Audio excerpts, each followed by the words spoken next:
এই গত 2 দিনে আপনারা দেখেছেন যে একজন মানুষকে কিভাবে পিটিয়ে হত্যা করা হয়েছে, পাথর নিক্ষেপ করা হয়েছে এবং সেটা করেছে যুবদল নেতা। আমরা দেখেছি গত কয়েক মাসে জুলাই অভ্যুত্থানের 1 বছর হতে না হতেই বাংলাদেশের বিভিন্ন জায়গায় চাঁদাবাজি, সন্ত্রাসী এবং দখলদারিত্বের রাজনীতি। আমরা পরিষ্কারভাবে হুঁশিয়ারি দিয়ে বলতে চাই, এই নতুন বাংলাদেশে আর কেউ চাঁদাবাজ হইতে পারবে না। নতুন বাংলাদেশে আর কোনো দখলদারিত্ব চলবে না। নতুন বাংলাদেশে আর কেউ সন্ত্রাসবাদ কায়েম করতে পারবে না।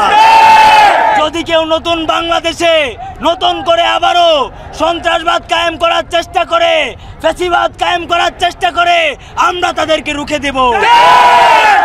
এই বীর চট্টলার বিপ্লবী ছাত্র জনতা, বাংলাদেশের বিপ্লবী ছাত্র জনতা কেউ ঘুমায় যায় না। যখন হাসিনার বুলেট আমাদের থামাইতে পারে নাই, এই বিএনপির পাথর আমাদের থামাইতে পারে।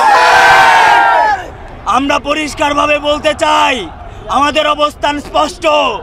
যারাই সন্ত্রাসবাদ কায়েম করার চেষ্টা করবে, যারা এই দেশে দখলদারিত্ব করার চেষ্টা করবে, যারা আবার নতুন করে হাসিনা হয়ে ওঠার চেষ্টা করবে, তাদের সম্মুখে বাধা হয়ে আমরা দাঁড়াবো।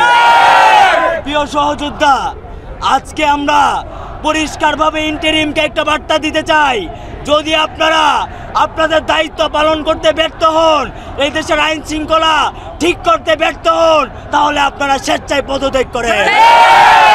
প্রিয় সহযোদ্ধা, আমরা বিএনপিকে বলতে চাই, আপনারা আপনাদের কর্মীদেরকে লাগাম টেনে ধরেন।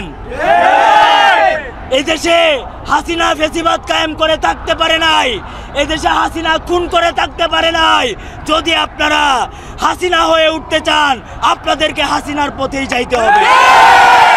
যদি আপনারা নতুন করে ফ্যাসিবাদ কায়েম করতে চান, হাসিনা পালানোর জায়গা পেয়েছে, আপনারা হাসিনার মতো পালাইয়াও যাইতে পারবেন না। প্রিয় সহযোদ্ধা, আমরা পরিষ্কারভাবে বলতে চাই, আমরা এদেশের দখলদারিত্বের রাজনীতির বিরুদ্ধে, আমরা এদেশের সন্ত্রাসবাদের বিরুদ্ধে, আমরা এদেশের ফ্যাসিবাদের বিরুদ্ধে আমাদের এই সংগ্রাম চলবে ইনশাআল্লাহ। প্রায় 1 বছর চাঁদাবাজ মুক্ত করা হবে, আদৌ কি করতে পারছেন কিনা একটু যদি বলতেন। আমরা বারবার বলে আসছি, আমাদের অনেক প্রত্যাশার পরে দেখা যায় এখনো পর্যন্ত আমরা জুলাই সনদটুকু পাই নাই। এদেশের মানুষ নিরাপদে থাকতে পারছে না। দিনের দুপুরে আয়ামে জাহিলিয়াতের মতো মানুষকে খুন হতে হচ্ছে। তো আমরা এই ধ্বজভঙ্গ ইন্টেরিয়ামকে বলতে চাই, আপনারা যদি ভালো কাজ করেন, দেশের আইন শৃঙ্খলা ঠিক করতে কাজ করেন, দেশের জনগণ আপনাদের সাথে থাকবে।